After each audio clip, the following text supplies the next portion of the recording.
On the morning of August 6, 1945, the city of Hiroshima looked completely ordinary. People were heading to work, children were walking to school, and streetcars moved slowly through the streets. It was a warm summer morning, and nothing seemed out of place. But high above the city, an American bomber was approaching. At exactly 8:15 in the morning, a single object fell from the sky. Seconds later, a blinding flash of light illuminated the entire horizon. In an instant, the city was consumed by an explosion unlike anything the world had ever seen. Buildings vanished, streets disappeared, and tens of thousands of people were killed almost instantly. 3 days later, it happened again. Another bomb, another city destroyed. The world had just witnessed the first use of nuclear weapons in history. But the real question is not only what happened, the real question is why. Why did the United States decide to use the most destructive weapon ever created against Japan? To understand that decision, we have to go back several years earlier to the beginning of the war between the United States and Japan. On December 7, 1941, the Japanese Empire launched a surprise attack on the American naval base at Pearl Harbor in Hawaii. Hundreds of Japanese aircraft struck the harbor without warning, destroying battleships, damaging airfields, and killing more than 2,400 Americans. The attack shocked the United States and immediately pulled the country into World War II.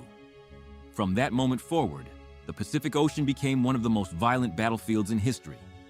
Japan had already spent years expanding its empire across Asia, invading China in the 1930s and conquering territories across Southeast Asia. Their goal was to dominate the region and control vital resources like oil and rubber. But once the United States entered the war, the balance of power slowly began to shift. Over the next several years, American forces pushed the Japanese military back across the Pacific. The strategy was known as island hopping. Instead of attacking every Japanese position, the United States captured key islands that allowed them to move closer and closer to Japan itself. Each new battle brought American forces nearer to the Japanese mainland. But as the war progressed, something became very clear to American commanders. The Japanese military almost never surrendered. In battle after battle, Japanese soldiers fought until the very end. On islands like Saipan, Tarawa, and Peleliu, surrender was extremely rare. Many soldiers launched suicidal attacks rather than allow themselves to be captured. Others chose death over surrender. Even civilians sometimes became part of the tragedy. One of the clearest examples came during the Battle of Iwo Jima in 1945.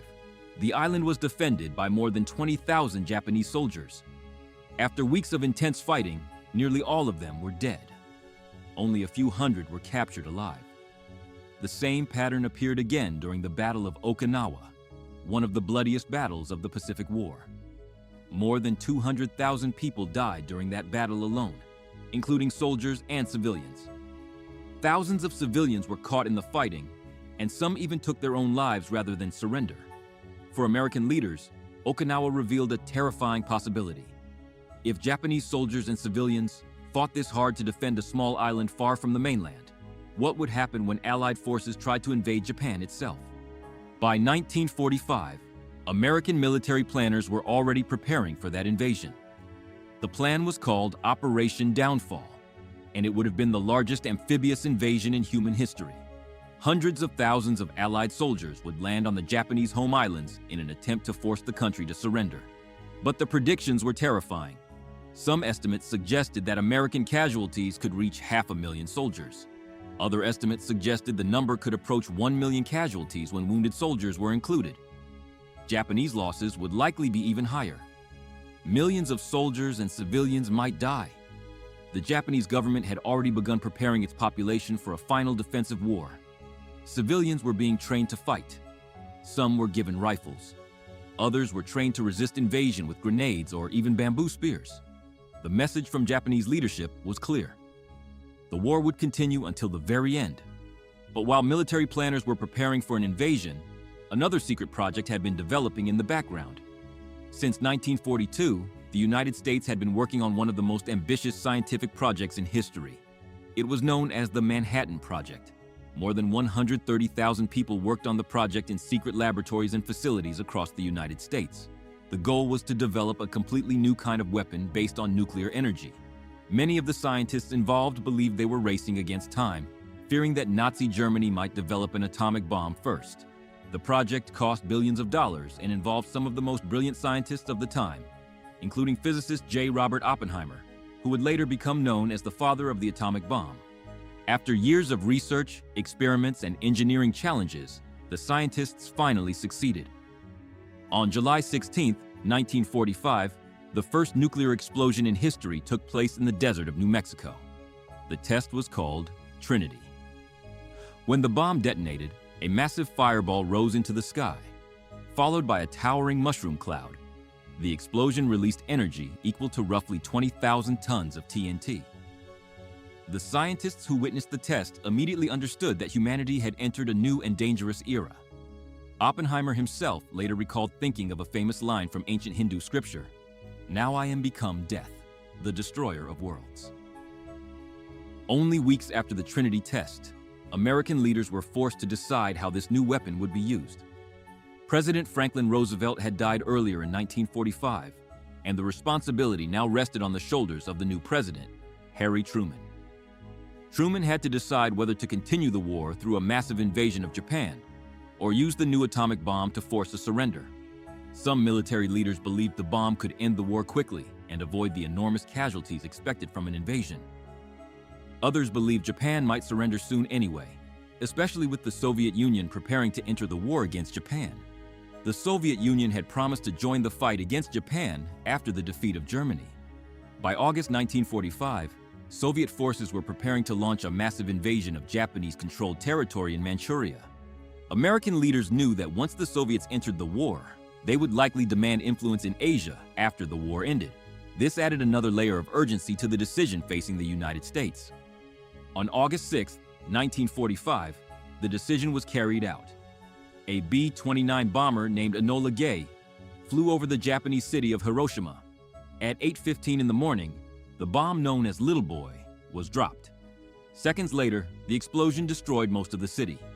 The temperature at the center of the blast became hotter than the surface of the sun. Buildings were vaporized. Shockwaves flattened entire neighborhoods.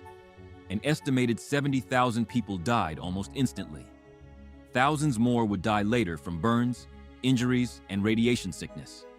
But even after the destruction of Hiroshima, Japan still did not surrender immediately. 3 days later, on August 9th, another atomic bomb was dropped over the city of Nagasaki.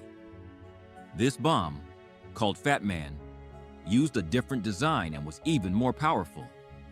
Once again, the explosion destroyed large sections of the city and killed tens of thousands of people. At almost the same time, the Soviet Union declared war on Japan and launched a massive invasion of Japanese forces in Manchuria. Suddenly, Japan faced two powerful enemies and the destruction of entire cities. Faced with this situation, the Japanese leadership finally reached a decision. On August 15, 1945, Emperor Hirohito announced Japan's surrender. World War II had finally come to an end. But even decades later, historians still debate the decision to use the atomic bomb. Some believe the bomb saved lives by preventing a long and bloody invasion of Japan. Others believe Japan was already close to surrender and that the bombings were unnecessary. Some historians also argue that the United States wanted to demonstrate its new power to the Soviet Union at the beginning of what would soon become the Cold War. What is certain is that the atomic bomb changed the world forever. Within a few years, the Soviet Union developed its own nuclear weapons, and a global arms race began. The United States and the Soviet Union built thousands of nuclear warheads capable of destroying entire civilizations. The bombs that destroyed Hiroshima and Nagasaki did more than end World War II. They introduced humanity to a new reality. For the first time in history, human beings possessed the power to destroy their own civilization. And ever since that moment in August 1945, the world has lived under the shadow of nuclear weapons. If you enjoyed this story, subscribe to the channel for more videos like this and leave a like.